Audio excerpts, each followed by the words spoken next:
LDF സർക്കാരിന്റെ സ്വകാര്യ മേഖലയിൽ കരിമണൽ ഖനനത്തിന് അവസരമൊരുക്കിയെന്ന മുഖ്യമന്ത്രിയുടെ പ്രസ്താവന വസ്തുതാവിരുദ്ധമെന്ന് പ്രതിപക്ഷ നേതാവ് പിണറായി വിജയൻ. കഴിഞ്ഞ 10 വർഷമായി കരിമണൽ ലോബിക്കെതിരെ LDF സർക്കാർ സ്വീകരിച്ചത് വിട്ടുവീഴ്ചയില്ലാത്ത നിലപാടാണ്. കേന്ദ്ര സർക്കാരിന്റെ സ്വകാര്യവൽക്കരണ പാതയിലാണ് വി.ഡി. സതീശന്റെ ബജറ്റ് നിർദ്ദേശങ്ങൾ.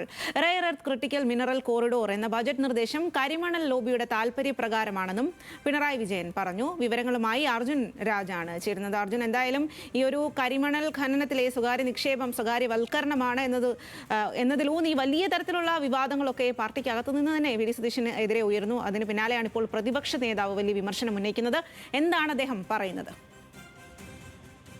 സ്വാതി, UDF സർക്കാരിന്റെ ബജറ്റ് അത് സ്വകാര്യവൽക്കരണത്തിന്, കരിമണൽ ഖനനം സ്വകാര്യവൽക്കരിക്കാനുള്ള നീക്കമാണ് എന്ന ആരോപണമാണ് പ്രതിപക്ഷ നേതാവ് ഉയർത്തുന്നത്.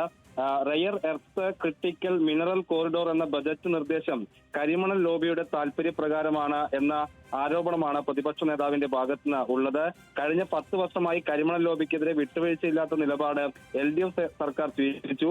പൊതുമേഖല അധിഷ്ഠിതമായ റെയർ എർത്ത് ഇടനാഴി എന്ന ആശയത്തെയാണ് അവസാനത്തെ LDF സർക്കാർ മുന്നോട്ട് വെച്ചത്. പക്ഷേ ഇതിനെ അട്ടിമറിച്ചുകൊണ്ട് കേന്ദ്ര സർക്കാരിന്റെ പാതയിൽ സ്വകാര്യവൽക്കരണത്തിനുള്ള നീക്കം ഈ ബജറ്റിൽ ഉണ്ട് എന്നുള്ള ആരോപണമാണ് പ്രതിപക്ഷ നേതാവ് ഉന്നയിക്കുന്നത്. അതിനോടൊപ്പം തന്നെ ഈ കരിമണൽ ഖനനം സ്വകാര്യവൽക്കരിക്കാനുള്ള നീക്കം നടത്തിയ തീരുമാനമെടുത്തത് LDF സർക്കാരാണ് എന്നുള്ള ആരോപണം VM സുധീരൻ ഉന്നയിച്ചിരുന്നു. അതിനെയും നിശിതമായി വിമർശിക്കുന്നുണ്ട്. വസ്തുതകൾക്ക് നിരക്കാത്തതാണ് VM സുധീരന്റെ പ്രസ്താവന എന്നാണ് പിണറായി വിജയൻ പറയുന്നത്.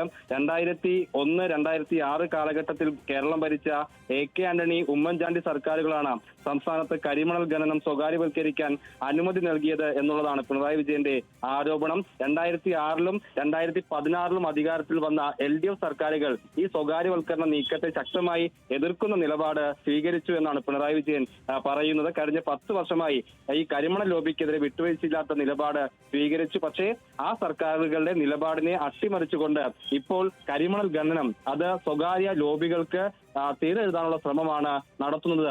അതിന്റെ നിർദ്ദേശങ്ങൾ ബജറ്റിൽ ഇടം പിടിച്ചിട്ടുണ്ട് എന്നാണ് പിണറായി വിജയൻ ആരോപിക്കുന്നത്. ശരി അർജുൻ.